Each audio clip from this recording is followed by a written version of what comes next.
നമസ്കാരം. അപ്പൊ നമ്മളിപ്പോ നിൽക്കുന്നത് തൃശ്ശൂർ ജില്ലയിൽ നമ്മുടെ ആമ്പല്ലൂരാണ് കേട്ടോ. ആമ്പല്ലൂര് വില്ലേജ് ഓഫീസിന്റെ പുറകിലത്തെ ക്വാർട്ടേഴ്സിന്റെ ഉള്ളിലേക്ക് കയറി വന്നിട്ടുള്ള നമ്മുടെ മോണിറ്റർ ലിസാർഡ് എന്നറിയപ്പെടുന്ന നമ്മുടെ ഉടുമ്പിനെ പിടിക്കാൻ വന്നതാണ്. അതൊരു ബെഡ്റൂമിന്റെ ഉള്ളിലേക്കാണ് നമ്മുടെ ഉടുമ്പ് ഓടി കയറിയിട്ടുള്ളത്. അപ്പൊ നമുക്ക് എന്തായാലും ഈ ഉടുമ്പിനെ ഇവിടെ പിടിച്ചിട്ട് മറ്റൊരു ആവാസവ്യവസ്ഥയ്ക്ക് നമുക്ക് തുറന്നുവിടാം. അപ്പൊ എന്തായാലും ഇതൊക്കെ വളരെ അപൂർവമായിട്ട് മാത്രമാണ് വീടിന്റെ അകത്തേക്ക് ഉടുമ്പ് പോലുള്ള ജീവികൾ ഓടിക്കരുന്നത്. അപ്പൊ എന്തായാലും ഇതെല്ലാം നമ്മൾ വേണമെന്ന് വെച്ചിട്ട് വരുത്തിക്കുന്നതല്ല. എങ്കിൽ പോലും ചില സാഹചര്യങ്ങളിൽ ഇതുപോലുള്ള പാമ്പുകളും മറ്റുള്ള ജീവികളൊക്കെ നമ്മുടെ വീടിന്റെ അകത്തേക്ക് ഓടി വരുന്നതൊക്കെ വളരെ അപൂർവങ്ങളാണ്. അപ്പൊ ആരും ഇങ്ങനെ ഒരു പറമ്പ് ചുറ്റുവട്ടത്ത് പറമ്പുകളോ മറ്റൊക്കെ ഉണ്ടെന്ന് കരുതിയിട്ട് ഉടുമ്പ് പോലുള്ള ജീവികൾ വീണ്ടും വീണ്ടും വീടിന്റെ അകത്തേക്ക് പേടിക്കേണ്ട കാര്യമൊന്നുമില്ല. കാരണം വെച്ചാൽ ഇതൊക്കെ മനുഷ്യനെ ഉപദ്രവിക്കാത്ത വളരെ സാധുവായിട്ടുള്ള ജീവികളാണ്. പുറത്തെ ചെറിയ ചെറിയ പ്രാണികളുടെയും കിളികളുടെ കുഞ്ഞുങ്ങളുടെയും മുട്ടകളൊക്കെയാണ് ഇവരുടെ ഇഷ്ടാഹാരം. അപ്പോൾ എന്തായാലും നമുക്ക് ഉടുമ്പിനെ നമുക്ക് പിടിക്കാം.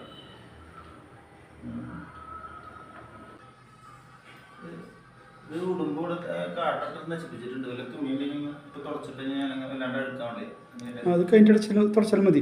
ഈ ഷോപ്പിൽ മോളെടുത്ത ഇട്ടോട്ടോ, അത് പിന്നെ നമ്മൾ കഴിക്കോളാം.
ഈ കട്ടിലൊന്ന് വെക്കേണ്ടി വരും. ശരിക്കും പിടിച്ചോട്ടാ.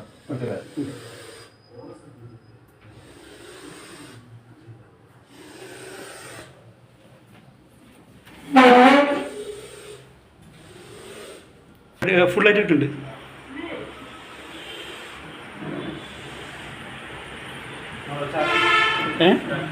ചാക്കെടുക്ക് ചാക്കെടുക്ക്.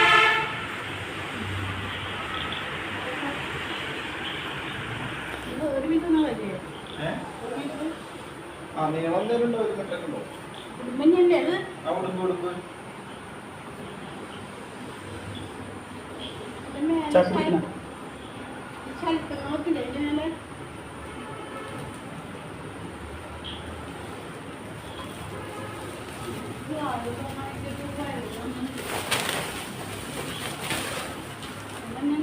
വേറെ ചാക്ക് വേണം.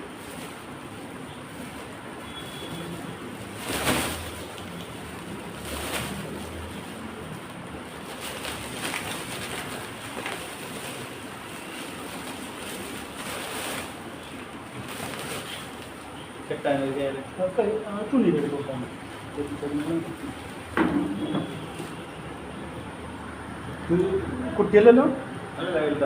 ഇത് അത്യാവശ്യം അത്ര വലിയ സൈസ് എന്നൊന്നും പറയാനില്ലെങ്കിലും നോർമൽ ഒരു സൈസുള്ള ഒരു കുടുംബം തന്നെയാണ്. എന്തായാലും വീടിന്റെ അകത്തേക്ക് കയറി വന്നപ്പോൾ വീട്ടുകാരൊക്കെ ഒന്ന് ചെറുതായിട്ട് പരിഭ്രാന്തിപ്പെട്ടെങ്കിലും നമ്മൾ എത്തിയിട്ട് തന്നെ കുടുംബനെ വളരെ സേഫ് ആയിട്ട് തന്നെ റെസ്ക്യൂ ചെയ്തിട്ടുണ്ട്. ഇനി നമുക്ക് ഇതിനേതായാലും ഇതിന്റെ നല്ലൊരു ഹാബിറ്റേറ്റിലേക്ക് നമുക്ക് തുറന്നുവിടാവുന്നതാണ്. കാരണം വെച്ച് കഴിഞ്ഞാൽ ഇതെല്ലാം നമ്മുടെ പരിസരങ്ങളിൽ ധാരാളമായിട്ട് കണ്ടുവരുന്ന ഒരു ഉരകവർഗത്തിൽപ്പെട്ട ഒരു ജീവിയാണ്. ഒരു റെപ്റ്റൈലാണ് നമ്മുടെ ഈ ഉടുമ്പ് വിഭാഗം. പക്ഷെ ആർക്കും ഉപദ്രവകാരി അല്ലെങ്കിൽ പോലും കാഴ്ചയിലുള്ളൊരു ഭീകരതയാണ് ആളുകളെ ഇതിനെ ഭയപ്പെടുത്താനുള്ള ഒരു സാഹചര്യം ഉണ്ടാക്കുന്നുണ്ട്. പക്ഷെ ഇത് യാതൊരുവിധ കാരണവശാലും ആളുകളെ ഉപദ്രവിക്കാറില്ല. ഇത് പുറത്തേക്കൂടെ പറമ്പുകളിലൊക്കെ ഓടി നടക്കാന്നല്ലാണ്ട് വീടിന്റെ അകത്തേക്കൊക്കെ അപൂർവമായിട്ട് മാത്രമാണ് കയറി വരുന്നത്. അപ്പൊ ഇതൊന്നും കണ്ട ആരും ഭയപ്പെടേണ്ട കാര്യമില്ല. ഇതൊക്കെ വളരെ യാദൃശ്ചികമായിട്ട് സംഭവിക്കുന്ന കാര്യമാണ്. ഓക്കെ. സേവ് ചെയ്യാൻ